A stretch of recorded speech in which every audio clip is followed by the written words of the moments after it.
Microsoft's PowerPoint is a complete presentation graphics package. It provides everything needed to produce a professional-looking presentation. PowerPoint's tools are designed to be easy to use and learn. These include tools for word processing, making charts and graphs, sound recording, and presentation management. A PowerPoint presentation is based on a series of text and graphics screens called slides. Slides can also include sound, video, and animation. PowerPoint enables you to print handouts for your audience, as well as a presentation outline and speaker's notes. The entire presentation can be kept in a single file: slides, speaker's notes, and audience handouts, making it simple to transport a presentation from one computer to another. This program is about working with PowerPoint 2007. We'll cover an introduction to PowerPoint 2007, anatomy of a slide, adding images and graphics to your presentation, adding media and other content, linking and animating slides, managing the show, and developing a presentation.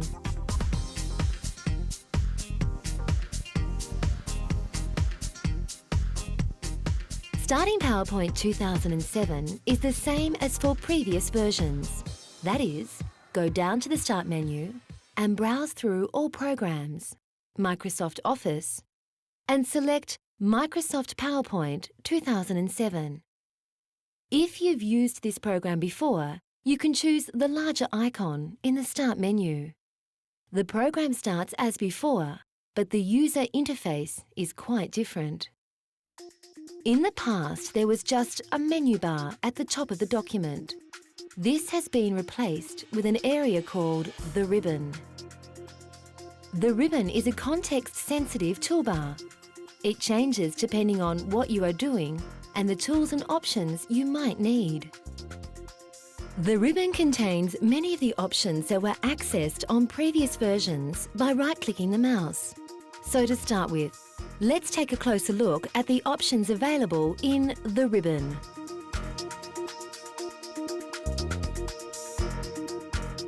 You'll see that the ribbon has been divided into tabs, each dedicated to specific tools and functions.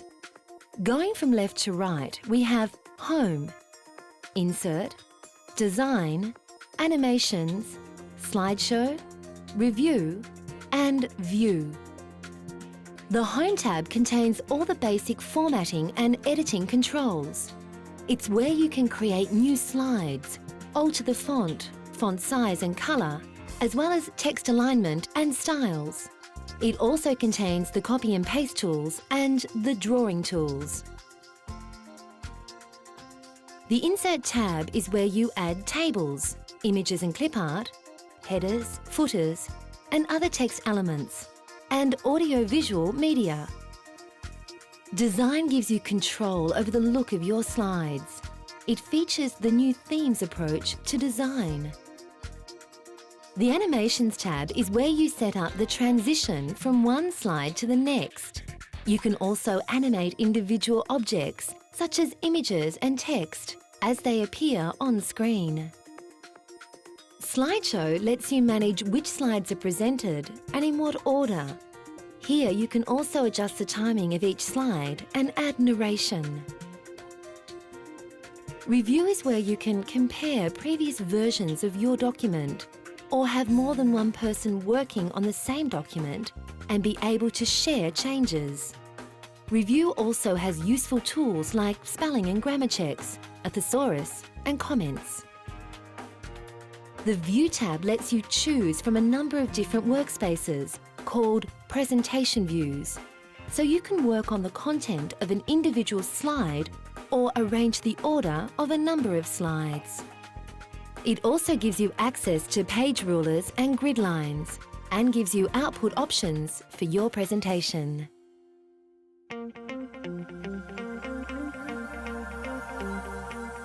All of the file management commands like New, Print and Save are now located under the large Office button up in the top left-hand side of the screen. If we quickly run through these commands, we have New to open up a blank, untitled PowerPoint document, Open to open an existing PowerPoint presentation, Save to save your work to disk, and Save As to save another version of your work, either as another copy with a different name or in a different format.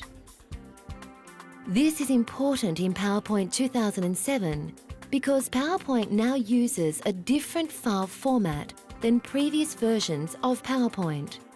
The new format, called PPTX, is able to store features new to PowerPoint 2007 and is generally smaller than the previous format. If you're sending your work to someone using an older version of PowerPoint, you'll need to save as an older PowerPoint 97 to 2003 format. Alternatively, the person with the older version of PowerPoint can get a compatibility plugin, which is available from Microsoft. Continuing down the Office button menu, we have Print with the submenus Print, which lets you choose a printer, the number of copies, and things like page size and orientation. Quick Print, which sends the document directly to your default printer without making any changes. And Print Preview, which displays the page as it will look when it's printed before sending it to the printer. The Prepare menu has options for inspecting your presentation for hidden data, such as comments, that you may want to remove before you distribute your presentation publicly. It's also possible to encrypt your document and run a compatibility checker to check for features not supported by earlier versions of PowerPoint. The Office menu also houses the PowerPoint Options button, which lets us choose how the PowerPoint program and presentations are displayed.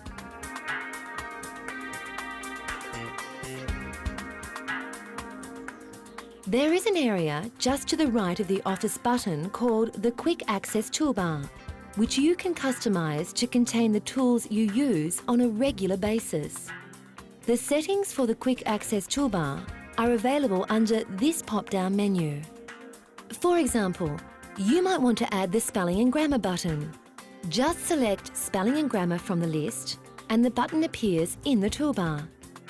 It's just as easy to remove unwanted buttons. In this way, you can customize the toolbar to contain all the buttons you use most frequently. You can also set the toolbar to appear below the ribbon, although it uses less screen space when it is in the default position above the ribbon.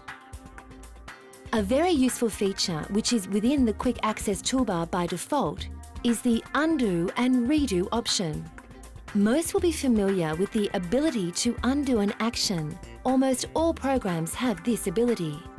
But in PowerPoint 2007, we now get a history of the recent commands and actions, and we can use this list to step back and forth through a number of actions. If you're working on a small monitor and need to increase the amount of space used for your document, you can use the Quick Access Toolbar pop-down to minimize the ribbon. With the ribbon minimized, only the tab headers are visible, giving you more space for your document. When you access tools within each tab, the ribbon appears, allowing you to make your selection before disappearing back into the toolbar. PowerPoint 2007 has several new features and improvements. These include the new toolbar called the ribbon, a new document format, PPTX, the Office button, which contains PowerPoint's file management functions, the Quick Access Toolbar, which can be customized, and an Undo-Redo history.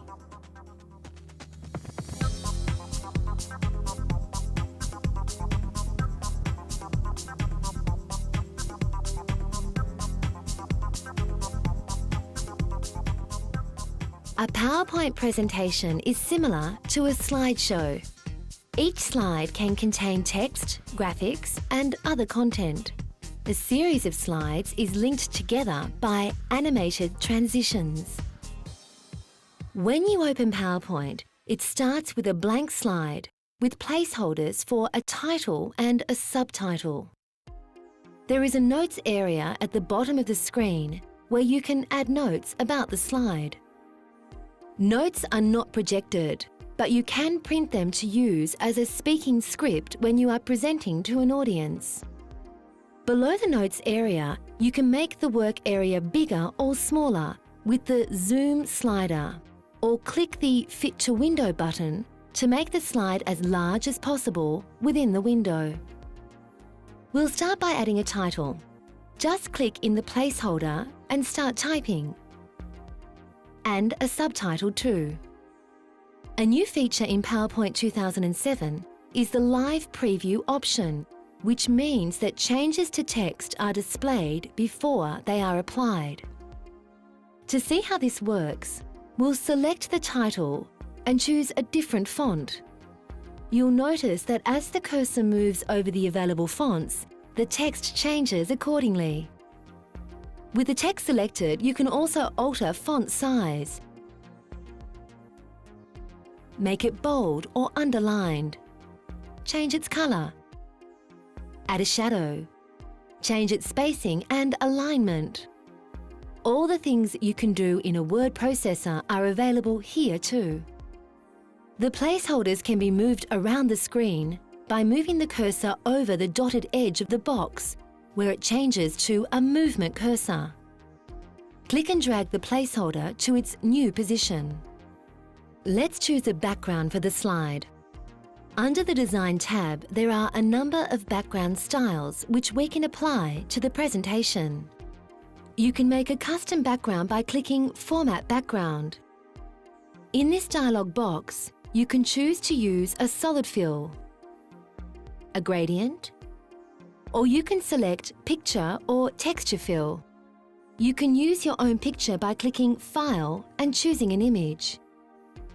You can then adjust the image transparency if you want, or reposition the image with the offsets. It's also possible to alter the colour of the image and adjust its brightness and contrast. To add a slide to your presentation, click on New Slide under the Home tab. A new blank slide appears. You can navigate back to the previous slide using the thumbnails in the Slide tab to the left of screen. We've now explored the basic manual approach to building a slideshow. The drawbacks to this approach is that it can be quite time-consuming, and it can also make it difficult to create a consistent look from slide to slide. Fortunately, PowerPoint 2007 has another, more user-friendly approach to designing presentations. This design approach is based on a new feature called Themes.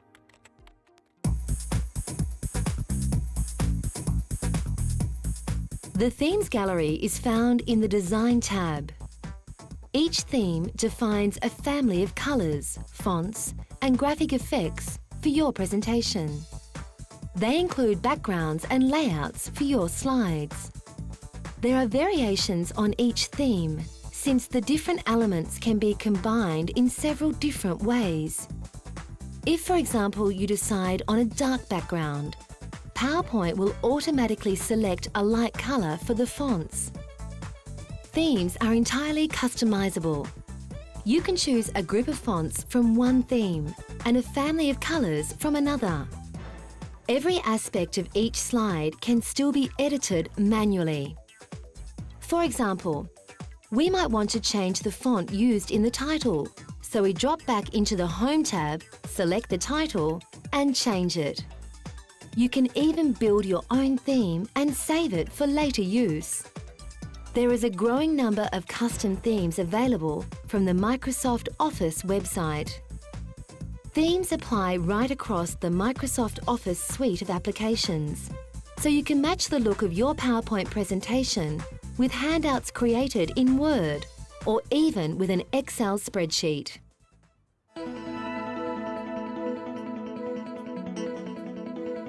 When you create a new slide, you can click on the bottom half of the New Slide button in the Home tab to select from a range of ready-made layouts. There are layouts for presentation titles, menus and content slides. Each theme has a similar range of ready-made layouts, although the designs vary from theme to theme. If you later decide to change the layout of your slide, you can do so by selecting the slide and choosing another layout in the Home tab. Layouts are also fully customizable. You can move placeholders around, change the fonts, colours, and everything else. A PowerPoint presentation consists of slides containing text and graphics. Notes for each slide can be used as a speaking script. Themes define a family of colours, fonts, and graphic effects. PowerPoint includes a number of ready-made slide layouts. Themes and layouts can be customised as required.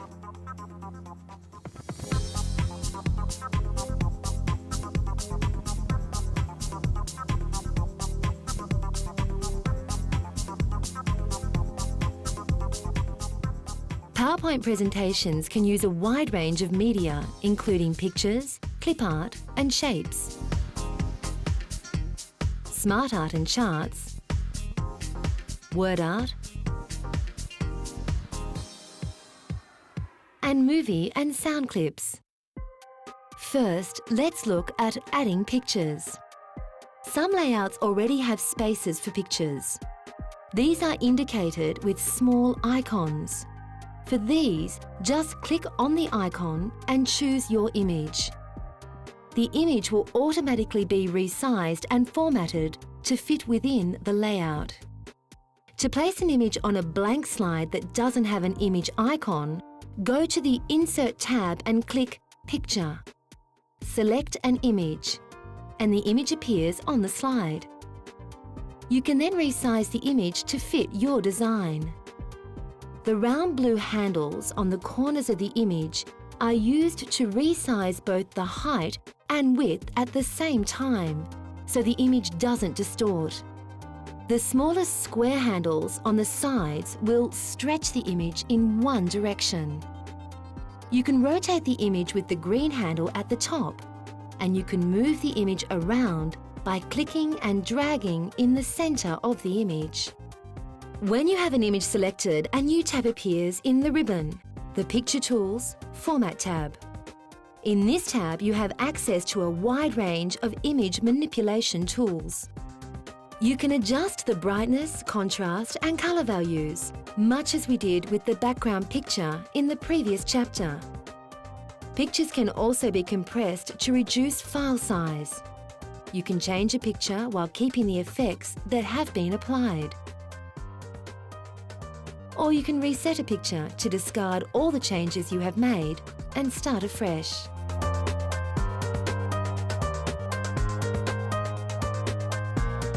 The Picture Tools Format tab contains a gallery of picture styles. These are combinations of different picture shapes, borders, and other effects.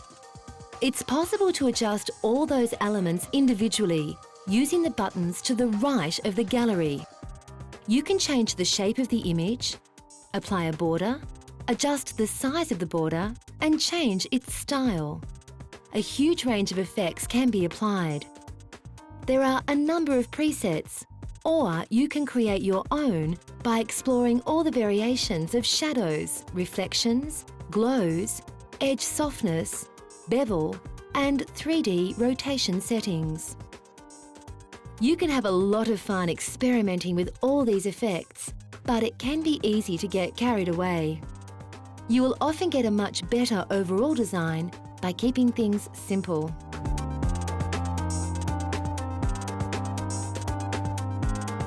Working with clip art is very similar to using pictures, except for the way you select the image you want to use. When you click on the clip art button, a search window opens. Here you use keywords to search your clip art collection. If you have an internet connection, you can search the enormous collection of clip art at Microsoft Office online. Once you have chosen a piece of clip art, it can be moved, resized and rotated in the same way as pictures. All of the tools in the Picture Tools Format tab can be used on clip art too. The Shapes Gallery contains a number of geometric shapes and symbols. Once you've selected one, click and drag on the slide to place and size the shape at the same time. With the new shape selected, the Drawing Tools Format tab becomes available. Here you can choose from preset shape styles or edit the shape's attributes from the menus. Shapes are affected by your chosen theme. If you change theme, your shape's colour, border and effects can automatically change to suit the new theme. But if you have customised a shape's attributes, these will not be affected by a change of theme. You can place text in a shape, and this can be an effective way to make a caption for your images. Click the text box button in the top left of the Drawing Tools Format tab. Then click on the shape to begin typing. To format the text, select it and move the cursor towards the top of the text box. Or you can select the text and return to the Home tab for a full range of formatting options.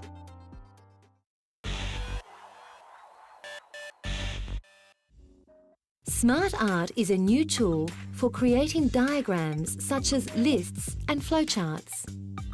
They are organised into areas related to their uses. For example, we have lists, cycles, relationships, and pyramids. Text can be placed into this Smart Art using the text pane or by typing directly in the Smart Art. When you add or delete lines of text, the Smart Art reformats automatically to fit the available space. When you have finished entering text, you can close the text pane. If you need to get it back again, you click this arrow tab. Text formatted as bullet points can be converted directly into Smart Art. Simply right-click anywhere in the text and choose Convert to Smart Art. Alternatively, you can use the Convert to Smart Art button in the paragraph group on the Home tab. Smart Art can be resized, moved and rotated just like a picture. With the Smart Art selected, the Smart Art Tools Design tab is available, letting you change the layout, the colours and effects. The Smart Art Tools Format tab lets you customise individual shapes. Just as with shapes, Smart Art is integrated with your presentation theme. Changing themes in the Design tab can alter the fonts, colours and effects of all the Smart Art in your presentation.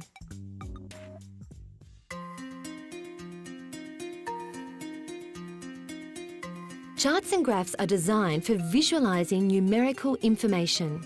Let's see how they work. When you click Chart under the Insert tab, a window displays a large variety of charts and graphs arranged by type. Selecting a chart will place a chart on your slide and also launch Microsoft Excel if you have it installed.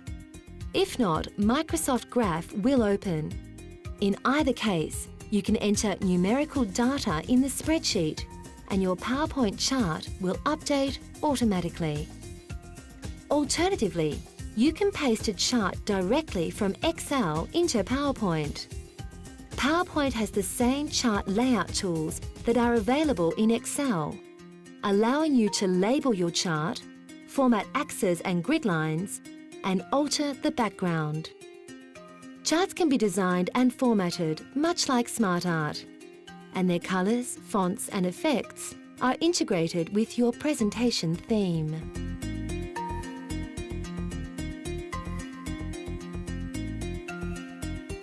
Word art is great for making eye-catching titles.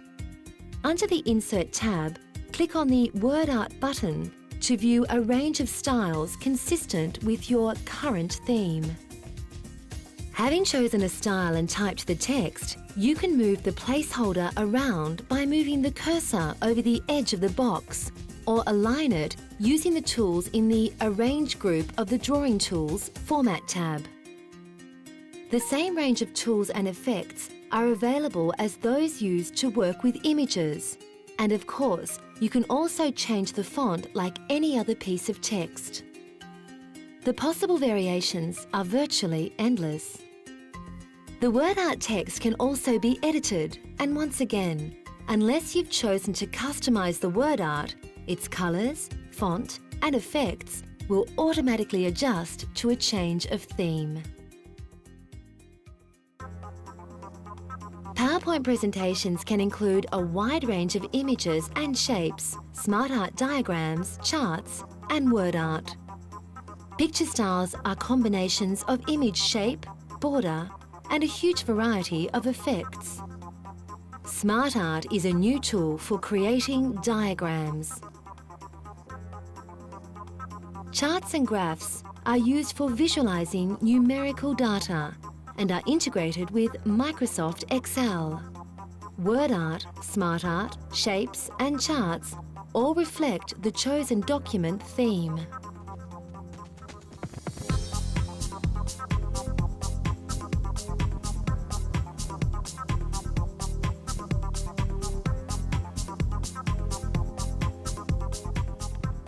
PowerPoint can play a range of audio and video media, including movies, sound files, and animated clip art. PowerPoint does not have media editing or adjustment controls, so you need to prepare your media clips in another application before importing them. On the Insert tab, there are buttons for movies and sounds. The Movies button lets you insert a movie from your computer or search for an animated clip in the clip art gallery. When you move the cursor over the clips, you get information about the size of the clip. And by clicking the bar on the right, then choosing Preview/Properties, you can preview the clip.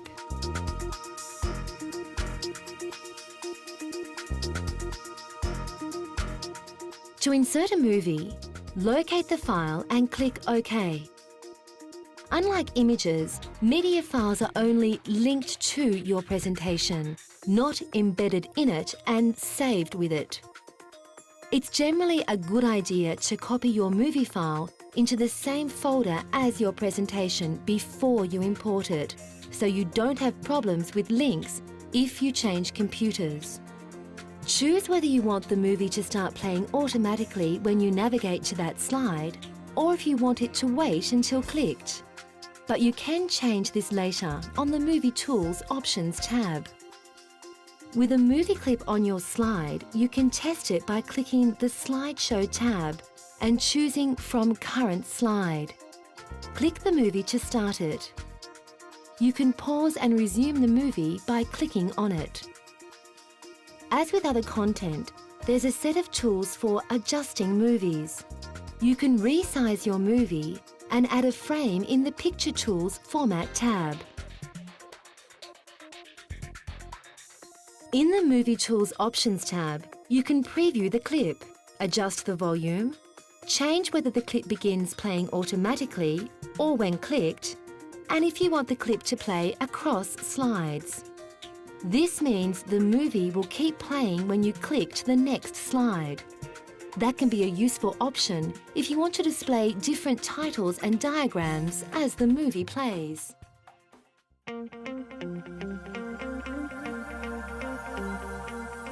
Adding sound clips is very similar to adding movies. Under the Insert tab, click the Sound button. The top half of the button opens a window to choose a sound file.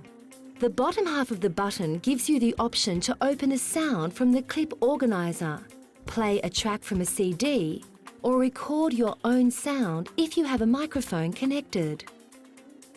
We'll look at recording a narration for your presentation in a later part of this program.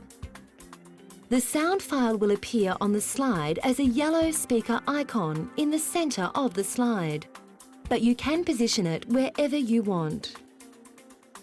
With the sound icon selected, you can use the Sound Tools Options tab to preview the sound, set if it loops, how it starts, and whether or not the icon is visible. Bear in mind that if the sound is set to play when clicked, you'll need to be able to see it. You can use a sound file as background music for your presentation by placing it near the start of the presentation and setting it to play across slides.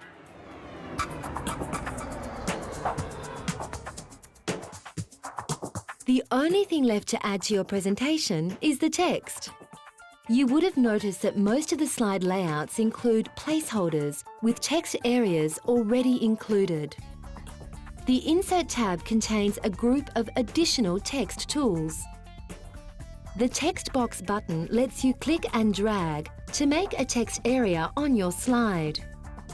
You can type text in and format it as you would with the standard word processor tools on the Home tab.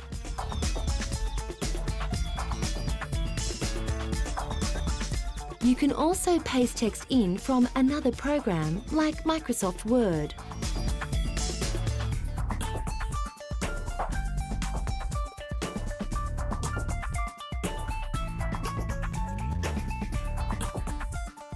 Once you have inserted some text, you can use the tools on the Drawing Format tab to make changes to the text box, including changing its shape, choosing a style from the Style Gallery, and so on.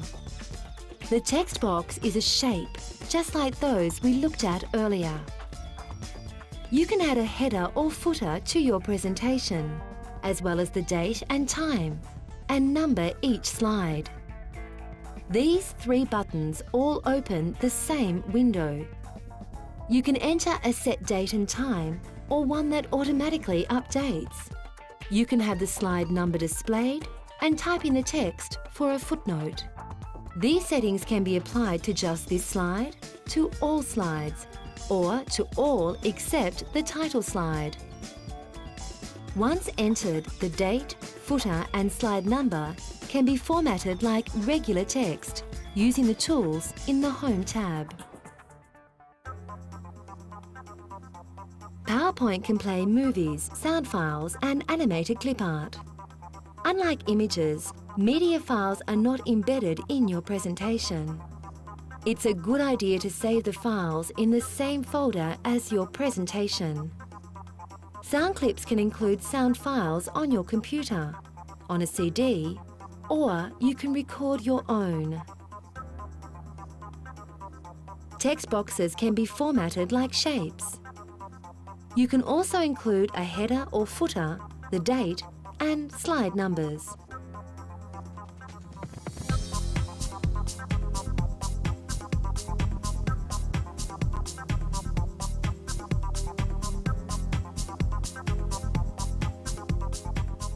The Slides panel on the left of screen shows your slides in order from top to bottom. You can change the order that slides will be displayed by dragging and dropping them in the Slides panel. The white line shows where the slide will drop when you release the mouse button. You can also change the slide order in the Slide Sorter, which can be accessed from the View tab or from this small icon next to the Zoom slider down at the bottom right of screen. This works fine for presentations that follow a linear path, but there will be times when you'll want to have a choice about which slide will be displayed next during your presentation. You might even want to link to a web page or other external media. To do these things, you use hyperlinks and actions. In this example, we'll make a menu that links to 3 different slides. We'll insert a Smart Art list that has placeholders for small thumbnail pictures. We'll select the 3 photos we're going to link to and type in some captions.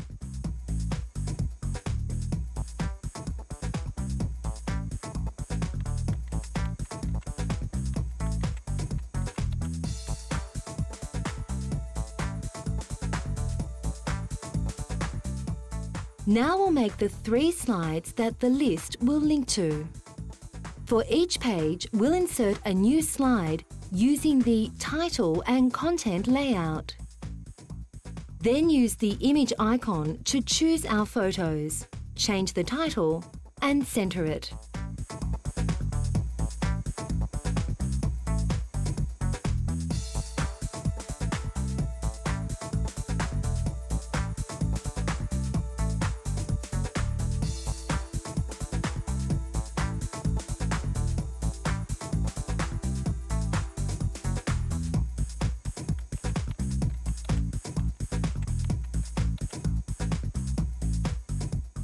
Once we've made our 3 photo pages, we can navigate back to our menu slide and select the first piece of text.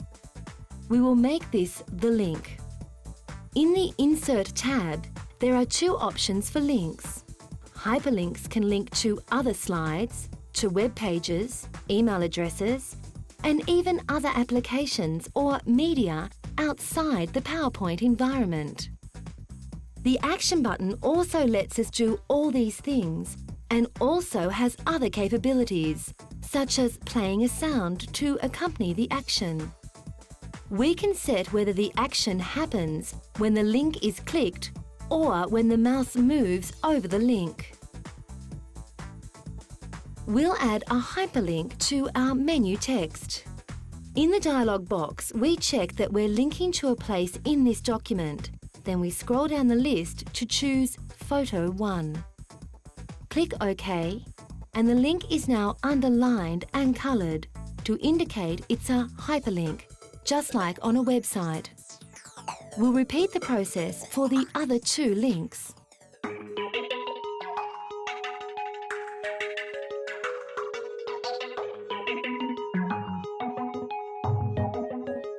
So now we have a menu that links to 3 photo pages. We can test the hyperlinks in the Slideshow tab. Click from beginning to play the whole presentation. Click on each slide to progress to the next slide. When we get to the menu, choose the second link, and the presentation will jump to that slide. Now we're stuck. We can't get back to our menu. Right-clicking the mouse brings up a navigation menu. Let's exit the slideshow and make some more links. Each photo page will need a link back to the menu. We can make a link by creating a shape, then adding a text box and adding a hyperlink to the shape.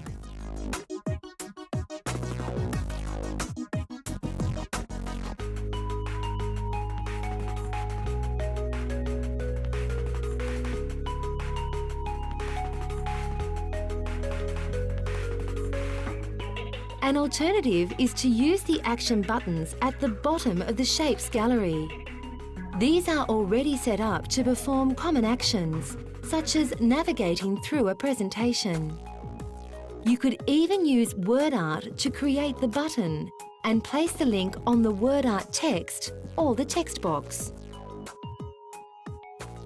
The links back to the menu slide will be the same for all 3 photos. So once we've made the button and linked it, we can copy and paste the button onto the other 2 photo slides.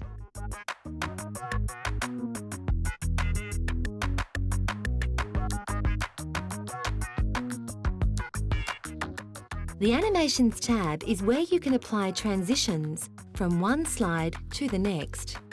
You can also animate individual objects on each slide. There are fades, wipes, pushes, and more. You can add a sound to the transition, although think about how the sound could compete with your narration or background music. You have some control over the speed of the transition, and you can set whether the slide changes on a mouse click or after a set period of time, or both. The changes you make to the transition can be seen with the Preview button in the ribbon.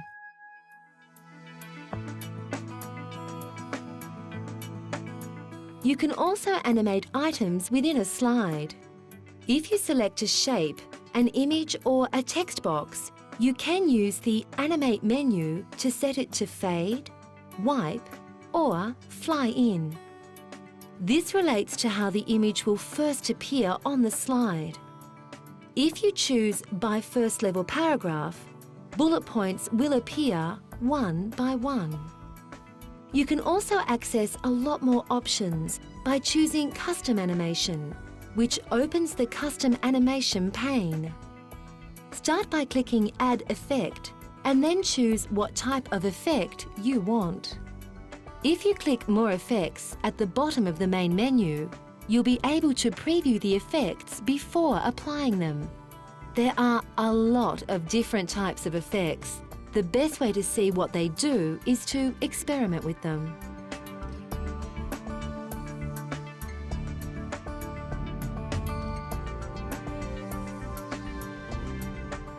If you've animated more than one item within a slide, you can use the Custom Animation pane to choose the order in which they animate, the speed of each animation, the direction of fly-ins, and the trigger, or what starts each animation. The order of animations is also shown on the slide by these non-printing tags. You can animate Smart Art graphics, and you can choose to animate the Smart Art shapes one by one. Animations can really grab your audience's attention. Of course, they can be overused. If everything is whiz-bang, nothing will stand out.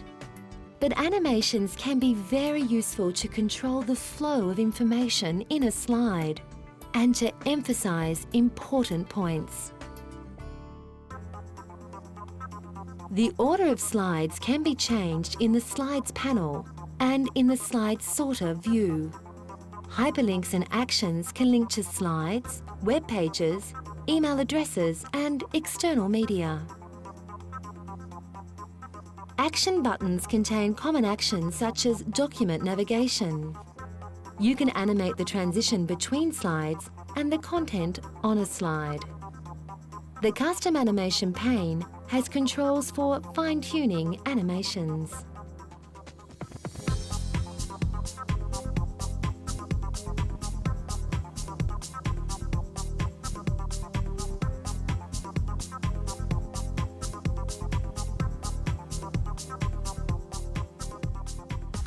If you have a microphone connected to your computer, you can easily add a narration for your presentation.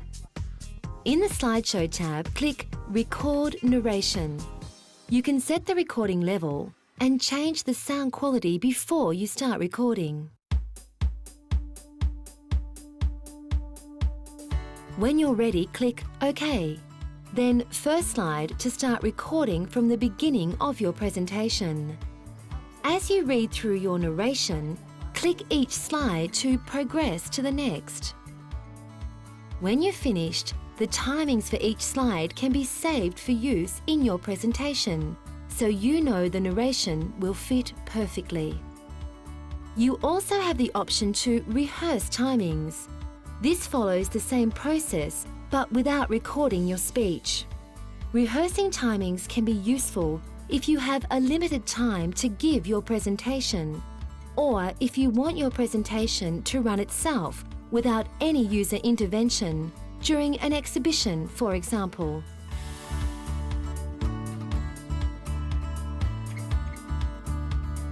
Let's have another look at the photo menu we made earlier. Even though we built a non-linear menu, the slideshow is still linear. We can see in the Slides panel that we will have to step through each of the photo slides, whether we choose them in the menu or not. A custom slideshow is a way of building non-linear presentations. In the Slideshow tab, click Custom Slideshow, then Custom Shows. In the Custom Shows dialog box, we move the slides we want into the window on the right.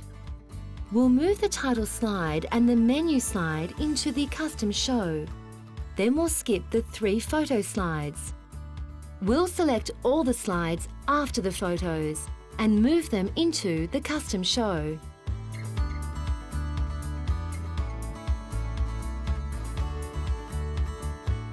Now we've built a custom show that won't show the photo slides unless we click on the links in the menu. We'll name it Nonlinear Show. Done.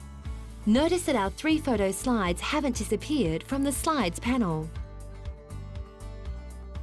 Our nonlinear show now appears in the Custom Slide Show menu, and we can preview it by clicking on it. We navigate to the menu Slide, choose the 3rd photo slide, return to the menu. Now we'll click on the background to move forward. PowerPoint skips the other 2 photo slides and moves on to the next slide in the Custom Show. Custom shows are also handy if you want to make a short version of a longer presentation.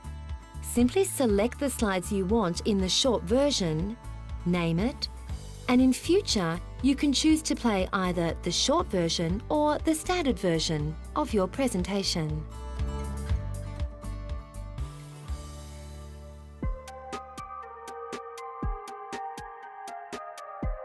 Notes are often used as a presenter's guide or script. You can add notes for each slide in the window at the bottom of the screen, and you can make this area larger by moving the border. You can also add notes in the View tab using the Notes Page button. This shows you one slide with its notes on a single page. The scroll bar lets you view each page of the presentation. When you're finished adding notes and you want to print them, you can choose how they are printed using the Notes Master button. There are fields for a header, a footer, the date, and page number. You can choose which fields will be printed with the placeholders checkboxes. The headers and footers used here are different to those used on the slides. All of the text items can be formatted in the Home tab. You can change the orientation of the page and the orientation of the slide image. You can apply themes to your page and set a background style. But bear in mind, this will use a lot of ink or toner when it's printed. To print your notes, you'll need to select Notes Pages in the Print What menu. In the print preview, it's here, and this is where you'll find it in the print window. Handouts are designed to be given to an audience. They show your slides, but not your notes. If you click on the View tab, then Handout Master, the ribbon changes and you can choose how many slides are on each page, the slide orientation, and the handout orientation. As with the Notes Master, you can select which placeholders are printed on the page and apply themes and background styles. Again, make sure you've selected handouts before you print.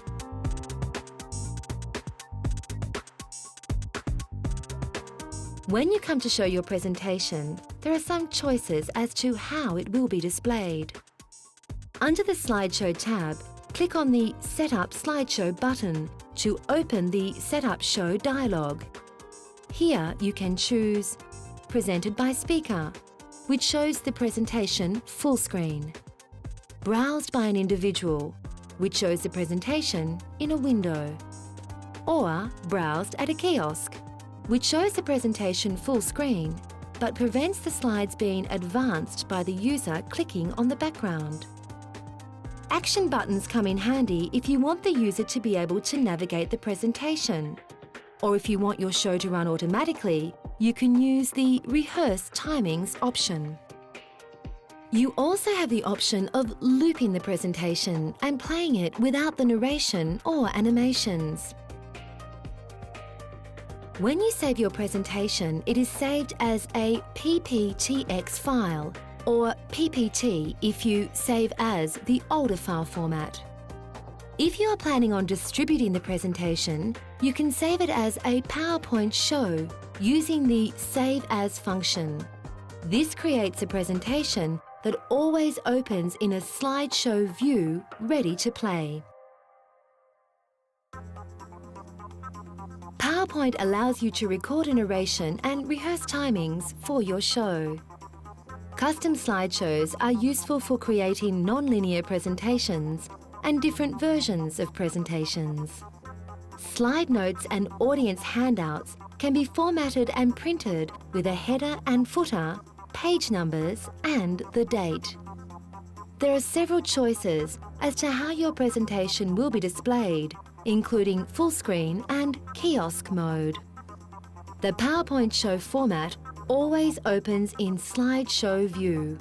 This is useful for distributing a presentation.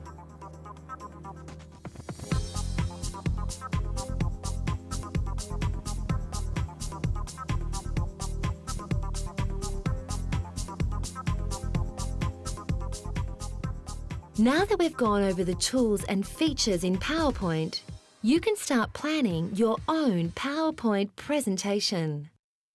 The themes and effects in PowerPoint may be fun to play with, but the most important part of any presentation is the message you are trying to convey. A good presentation will use imagery to support an idea rather than distract the audience. Before you even open PowerPoint, you should think about what is it you are presenting, the message you are conveying, and what your audience will relate to.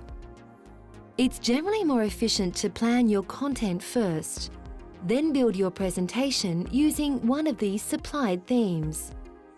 And finally, you can customize the theme, graphics, or any other elements that need tweaking. In other words, work from the general down to specifics. This helps to make changes much less of a headache.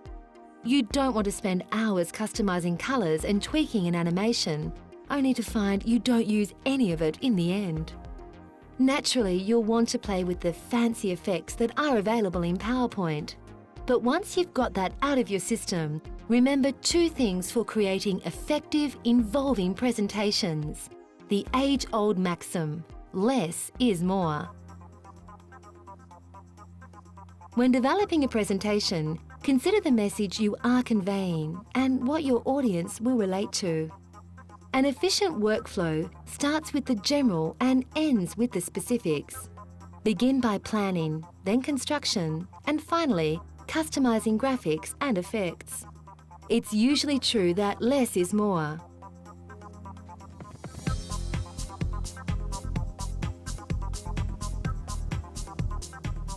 PowerPoint has a new interface and new tools for creating effective, involving presentations.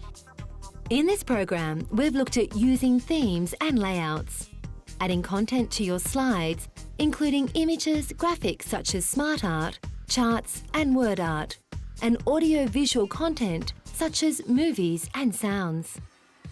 We've looked at making hyperlinks and actions, animating transitions between slides, and animating the content on slides to control information flow and add emphasis. We've seen how you can add a narration, create a custom slideshow, and print slide notes and audience handouts.